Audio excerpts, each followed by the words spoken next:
با سلام خدمت اعضای محترم کانال فنیکار. پیرو فیلم قبلی که خدمت شما ارائه دادم که بوی بنزین از روی باک بنزین بود و در داخل اتاق ماشین پخش می شد، یک جای دیگه باعث میشه که هم این بوی بنزین داخل اتاق ماشین منتشر بشه و هم زمانی که شما پارک میکنین داخل پارکینگ یا در پیلوت این بوی بنزین کل این پارکینگ رو در بر میگیره و یکی دوتا از عزیزانم به این مورد اشاره کرده بودن. حالا اومدیم این بار این مورد بررسی بکنیم، چون توی ماشین قبلی بوی بنزین ناشی از جای پمپ بنزین بود. حالا این بو از اینجا منتشر میشه. ابتدا باید صندوق عقب ماشین بزنید بالا، سمت چپ ماشین، سمت باک، کاورش بردارین. اینجا دوتا پیچ داره، این دوتا رو باید باز کنیم. در حین باز کردن خدمت شما توضیح میدم که اینجا مربوط به چیه و چگونه این بوی بنزین منتشر میشه.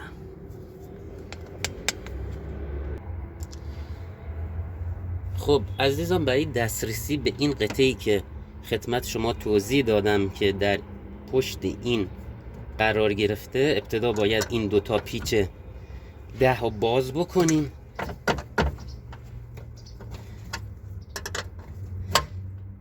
وقتی بو از این قطعه باشه، وقتی شما ماشین داخل پارکینگ یا توی پیلوت گذاشتین، اطراف ماشین بوی بنزین میده و زمان حرکت هم این بوی بنزین به داخل اتاق ماشین کشیده میشه.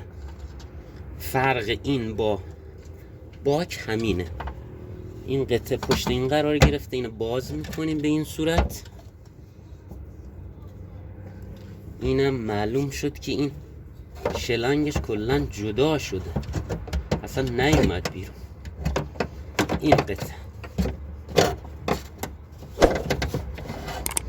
این قطعه اسمش هست حبابگیر که تمام ماشین ها این حبابگیر رو دارن. خب دوستان، این قطعه شد حبابگیر که تمام ماشین ها دارن. این حبابگیر حباب های باکو از اینجا توسط 2 تا یا 3 تا شلنگ خارج میکنه، اینجا حباب رو تبدیل به مایع میکنه و باز بر میگرده به داخل باک. همینطور که ملاحظه میکنید این شلنگ از این پایه شکسته، جدا شده. این به خاطر همین موضوعه که باعث میشه همیشه بوی بنزین در اطراف ماشین پخش بشه. برای اینکه این قطعه رو بتونیم تعویض بکنیم 2 تا حالت داره. یا باید این قطعه رو تهیه بکنیم و کامل عوض بکنیم، یا باید تعمیر بکنیم. مشکلاتی که برای این قطعه پیش میاد، یا جای شلنگا میشکنه، یا روی این حبابگیر ترک میفته، یا یک اتفاقی روی شلنگا میفته. دلایلی که باعث میشه بوی بنزین از این منطقه منتشر بشه همینا هستن: یا شلنگا در اومدن، یا حبابگیر ترک برداشته، یا یکی از این پایه های شلنگ شکسته که این مورد کاملا مشخصه، این پایه اینجا از بین رفته. خب حالا ما میخوایم اینو تعمیر بکنیم. اگه بخوایم تعویض بکنیم، این ماشین پراید حدود 300-400 هزار تومان پول این حبابگیری که باید تعویض کنیم. حالا این سوراخ ما میتونیم با یک لوله سایز کوچیکتر تعمیر بکنیم که این مورد من میخوام تعمیر بکنم. خودتون از نزدیک ببینین که مشکل بوی بنزینم رفت میشه و به راحتی هم میشه تعمیر بکنیم. این اتفاقات وقتی میفته که ماشین ضربه دیده باشه یا تصادف کرده باشه. خب دوستان، من اول قطعه‌ای که داخل این مونده رو در بیارم. یک دونه پیچ به این صورت داخلش میپیچونین و بازی میدین تا بیاد بیرون. این قطعه شلنگ به این صورت میاد بیرون. چون این شکسته 2 تا حالت داره: یا باید همینو داغ کنیم بزنیم اینجا دورش چسب بزنیم، یا یک قطعه دیگه این وسط رابط ایجاد کنیم، یک قطعه فلزی. حالا هر صورتی که شما راحت ترین. من فقط حواستون باشه زمانی که میخوان گرم کنین این نقطه رو مشعل نگیرین، چون بخارات بنزین از اینجا خارج میشه، احتمال آتش سوزی ماشین وجود داره. پس ابتدا من باید اینو گرم کنم، بیرون گرمش میکنم، میارم به اینجا میچسبونم و با چسب مزدا کاملا اطرافش آب بندی میکنم. برای تعمیر این شکستگی جای شلنگ حبابگیر من یک دونه لوله آلومینیوم 4 انتخاب کردم که اینو گرم میکنم، بعد در اینجا قرار میدم، فشار میدم که پلاستیک آب بشه و دور این محکم بچسبه و در آخر هم چسب میزنم. فقط حواستون باشه شعله‌ای که ایجاد میکنین دور از ماشین باشه، چون اینجا بخارات بنزین تولید میشه. حواستون باشه که خدای نکرده آتش سوزی اتفاق نیفته.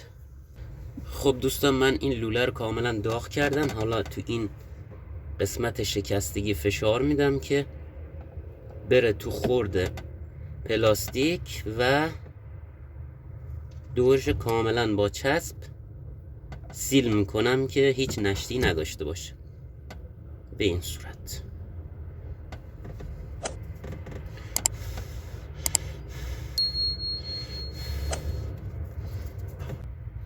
خب دوستان، این لوله رو داغ کردم، داخل پلاستیک زدم، نرم شد. حالا با چسب مزدا دورش رو کاملا آب بند میکنم که هیچ گونه نشتی نداشته باشه.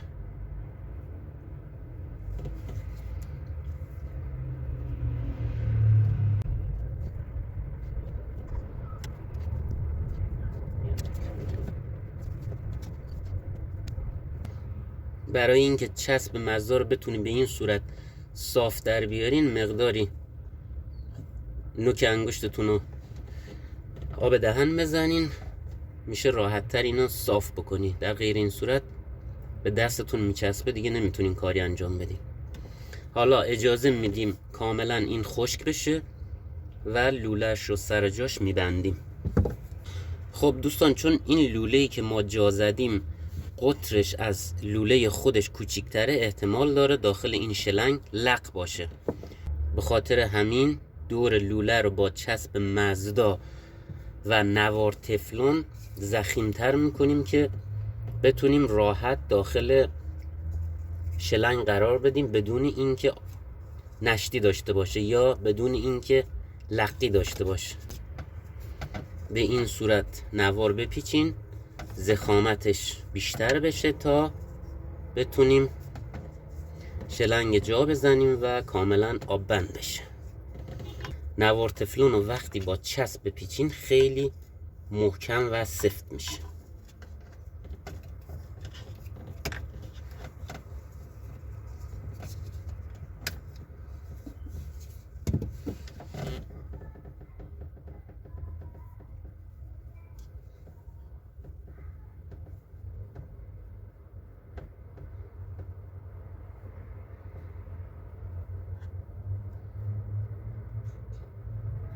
فقط اجازه بدین چسب کاملا خشک بشه، بعدا شلنگ رو جا بزنین. شلنگ هم به حالت طبیعی خم بکنین که فشار نیاره روی این، ثابت بکنین فشار نزنه به شلنگ، لوله رو خراب نکنه. خب دوستان، چسب ما یک مقدار خودش گرفته. حالا من لوله رو جا بزنم، بعد در حالت ثابت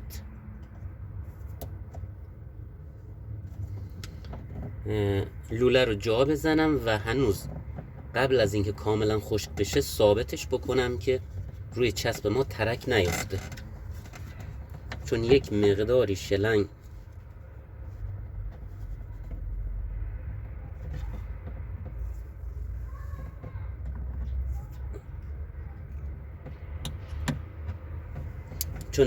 شلنگ خم داره. با خم طبیعیش من اینجا ثابتش بکنم که یک سیم اینجا بستم که حالت شلنگ رو حفظ کنه. اینجا هم یک دونه زیپ پلاستیکی داره، اینم صفر میکنم به بدن ثابت بشه دیگه تکون نخوره.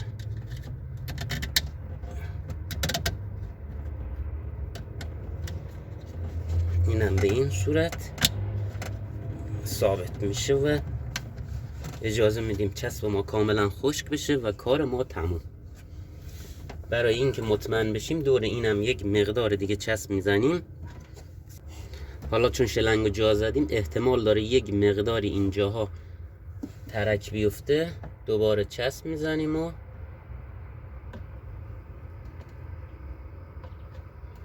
کاملا آب بند میکنیم. من اینو فقط به خاطر اینکه تعمیر بکنم این کار کردم. شما اگه نخواستین تعمیر کنین میتونین راحت یک دونه حبابگیر تهیه بکنین و تعویضش بکنین.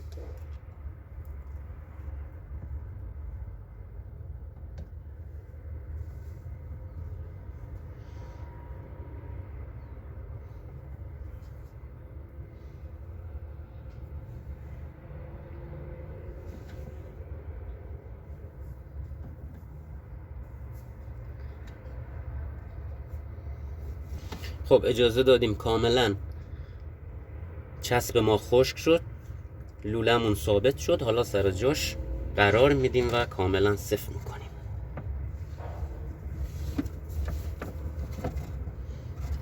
فقط موقع جا زدن دقت کنید که شلنگتون فشار نیاره، از حالت خودش خارج نشه.